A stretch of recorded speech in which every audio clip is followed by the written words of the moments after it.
Tenoner and good afternoon to you all. I've got 3 machines set up here in order to run off my window sashes. I've got my spindle moulder here beside me.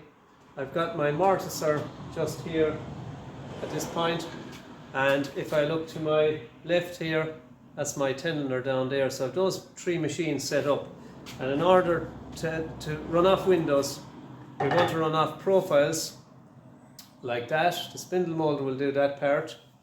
The morticer will do that part, and the Tenoner will do the tenon plus the scribe here. If I turn it this way, you see it better. So that'll do, that's the shoulder, and that's the shoulder line there, and there's the scribe there. We put that up close and personal, as they say. You'll see the little slot that's in it there. That's meant to take what's left of the bone on the window. So we put those 2 together, put it on camera now there. And you'll get those 2 sitting pretty like so. Now we need the 3 machines set up there. You'll notice on these as well that I've got clearly marked there. It's as bold as brass. I've got a face mark on it there. I've got a face mark on it there somewhere if I can pick it up on camera. And I pick it up, there it is where my hand is. And the face edge then is in here. So in all my cases, when I'm running through the machines, it'd be standard practice to either have your face sides down, your face edges in. Now that's what I would normally do. Other people might do it differently. I just like that system. So my face side goes down on the machine and my face edge goes in against the machine. The face edge ends up at the profile.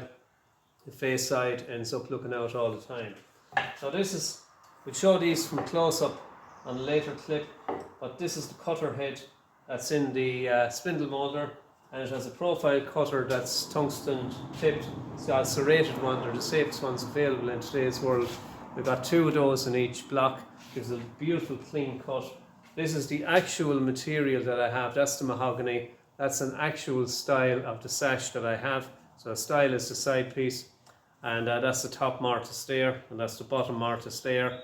Now that's just a dummy one just to run off. I normally do a couple of dummies in red deal when I'm setting up the machine, so we have them set up accurately, and that's a nice handy material to work with for that. So I've got the spindle moulder set up now. I'm moving the block here by my hand, and it's always important from a safety point of view. My best safety lesson to anybody in my lifetime is this: always be able to count 10. No machine is plugged in and power live to it when I go working or touching parts. They're always isolated over there. You can see the switch down. So that's a must whenever you're changing blocks or doing anything with any machine. Just from a safety perspective, you isolate the machine first before you undertake any maintenance or any change in the blocks. That's number 1. Always isolate the power. Rule number 2 is C rule number 1. Always isolate the power. So this is my serrated cutter blocks. I'll do a deal with spindle moulding and cutter blocks at a later date, and we'll deal with what was there in the old times, back in my time when I started, the old blocks and the transition to the modern blocks from the point of view of safety and setup. So that's my spindle moulder set up. I have my morticer set up down here, and I have my Tenoner set up down here also. So they're all ready to go now, and I can, so from the point of view of processing, what do I start with? I always start with the mortise. So I start with this guy, start with the mortise. I'll do the tenon next, and the last thing I will do will be I'll run off the faces through the spindle. So the modus operandi from start to finish is morticer, Tenoner, and the spindle moulder will be the last to run the profile.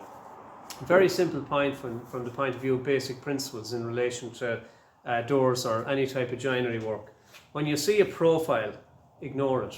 Always treat the material as just a square block. Keep it in your mind's eye, in your mind, that you're not doing anything with profiles. All you need to remember, and I'll do this again down the line, this is kind of advanced stuff, but I just want to show the process of how we do windows and how we run off sashes on the spindle moulder and on the 2 machines behind me here.